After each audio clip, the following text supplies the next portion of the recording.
Hi all, എല്ലാവർക്കും നമസ്കാരം. പുതിയൊരു വീഡിയോയിലേക്ക് സ്വാഗതം. നമ്മുടെ അപ്കമിംഗ് ആയിട്ടുള്ള ട്രേഡ്സ്മാൻ എക്സാമിന്റെ സിലബസ് ആണ് നമ്മൾ ഈ വീഡിയോയിൽ ഡിസ്കസ് ചെയ്യുന്നത്. ട്രേഡ്സ്മാൻ സ്ട്രെങ്ത് ഓഫ് മെറ്റീരിയൽസിലെ സിലബസ് ആണ്, അപ്ഡേറ്റഡ് ആയിട്ട് കേരള PSC പബ്ലിഷ് ചെയ്ത സിലബസ് ആണ്. സോ നമുക്ക് സിലബസ് ഓരോ മൊഡ്യൂൾസ് ആയിട്ടാണ് നമുക്ക് സ്പ്ലിറ്റ് ചെയ്തിരിക്കുന്നത്. ഫസ്റ്റ് മൊഡ്യൂൾ 10 മാർക്കാണ്. അതിനകത്ത് നമുക്ക് സിമ്പിൾ സ്ട്രെസ് ആൻഡ് സ്ട്രെയിൻ ആണ് ഉള്ളത്. അതായത് നമുക്ക് നോർമലി ഒരു മെറ്റീരിയലിന്റെ പുറത്തെ എക്സ്റ്റേണൽ ഫോഴ്സ് വരുമ്പോൾ ഡെവലപ്പ് ചെയ്യുന്ന സിമ്പിൾ സ്ട്രെസ് ആൻഡ് സ്ട്രെയിൻ. അപ്പോൾ ആദ്യം നമുക്ക് മെറ്റീരിയൽസിന്റെ ക്ലാസിഫിക്കേഷൻ അറിയണം. അതായത് like whether it is A plastic material, elastic material ആണോ, മാലബിൾ മെറ്റീരിയൽ ആണോ, ഡക്റ്റൈൽ മെറ്റീരിയൽ ആണോ എന്നൊക്കെ അറിയണം.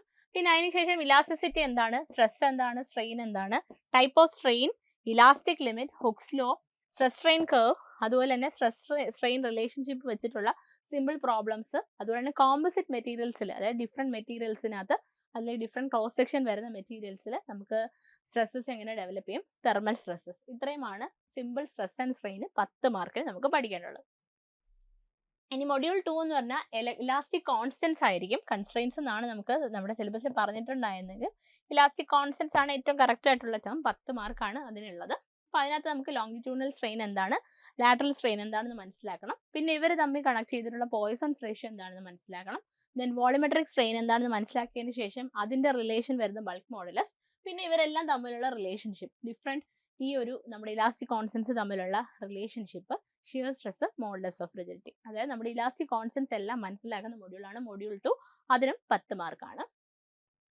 ദെൻ തേർഡ് മൊഡ്യൂൾ ആണ് strain energy and impact load. അതിനും 10 മാർക്കാണ്. അതിനകത്ത് നമുക്ക് വരുന്ന സ്ട്രെയിൻ എനർജി എന്താണ്, നമുക്ക് ഡിഫറെൻറ്റ് ടൈപ്സ് ഓഫ് ലോഡിങ്, അതായത് ഗ്രാജുവലി പതുക്കെ നമുക്ക് ലോഡ് അപ്ലൈ ചെയ്ത് കൊടുക്കാം, സഡൻ ലോഡിങ് കൊടുക്കാം. ആ രണ്ട് കേസിൽ വരുന്ന സ്ട്രെയിൻ എനർജിക്ക് എന്താണ് വ്യത്യാസം, അതുപോലെ റെസീലിയൻസ് എന്താണ്, പ്രൂഫ് റെസീലിയൻസ് എന്താണ്, മോഡുലസ് ഓഫ് റെസീലിയൻസ് എന്താണ്. അതിന് 10 മാർക്കാണ്.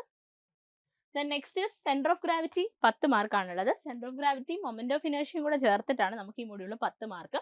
Centre of gravity of different geometric figures like rectangle, triangle, circle, സ്ക്വയറിന്റെ ഒക്കെ സെന്റർ ഓഫ് ഗ്രാവിറ്റി എവിടെയാണ് ലൊക്കേറ്റ് ചെയ്തിരിക്കുന്നത്, മൊമെന്റ് ഓഫ് ഇനേർഷ്യ എന്താണ്, മൊമെന്റ് ഓഫ് ഇനേർഷ്യയിൽ വരുന്ന പാരലൽ ആക്സിസ് തിയറും പെർപെൻഡിക്കുലർ ആക്സിസ് തിയറും എന്താണ്, അതുപോലെ തന്നെ moment of inertia of square എത്രയാണ്, റെക്ടാംഗിൾ എത്രയാണ്, സർക്കിൾ എത്രയാണ്.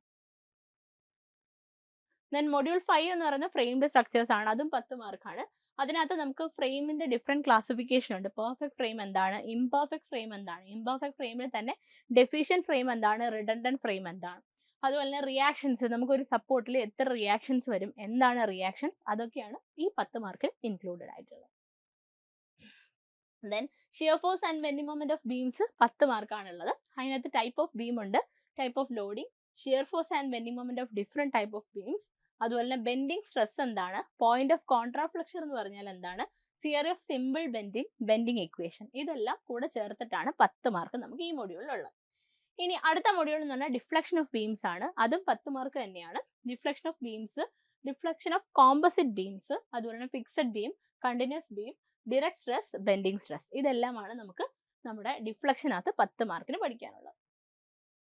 ഇനി coming to module 8 column and strut ആണ്. കോളം ആൻഡ് സ്ട്രട്ട് 10 മാർക്കാണ് നമുക്കുള്ളത്. അതിനകത്ത് നമുക്ക് കോളത്തിന് different classification like long column, short column, intermediate column, then failure of columns എങ്ങനെയൊക്കെ ഫെയിൽ ആവാം, ബക്കിളിങ്, ക്രഷിങ്, അങ്ങനെയുള്ള ഫെയിലിയേഴ്സ്, ഓയിലേഴ്സ് ഇക്വേഷൻ, അതുപോലെ തന്നെ എൻഡ് കണ്ടീഷൻ, എഫക്റ്റീവ് ലെങ്ത് കണ്ടുപിടിക്കാനുള്ള end condition, then equivalent length and effective length എന്താണ്, slenderness ratio എന്താണ്, Rankine's formula എന്താണ്, Johnson's formula എന്താണ്. ഓക്കെ, അപ്പോൾ ഇതാണ് നമുക്ക് 10 മാർക്ക് കോളംസ് ആൻഡ് സ്ട്രട്ടിൽ പഠിക്കാനുള്ളത്. Then coming to module 9 torsion of shaft ആണ്. അതും 10 മാർക്കാണ്. അതിനകത്ത് നമുക്ക് torsional stress, strain in circular shaft, polar moment of inertia എന്താണ്, ടോർഷൻ ഇക്വേഷൻ എന്താണ്, power transmitted by shaft, composite shaft, strength of shaft, solid shaft, hollow shaft, അതിന്റെ strength, modulus of rupture എന്താണ്, സ്പ്രിങ്ങിന്റെ bending, അതുപോലെ തന്നെ torsional bending spring, torsional spring, stiffness of spring, ഇത്രയുമാണ് നമുക്ക് സ്പ്രിങ്ങിന്റെ ചാപ്റ്ററിൽ പഠിക്കാനുള്ളത്.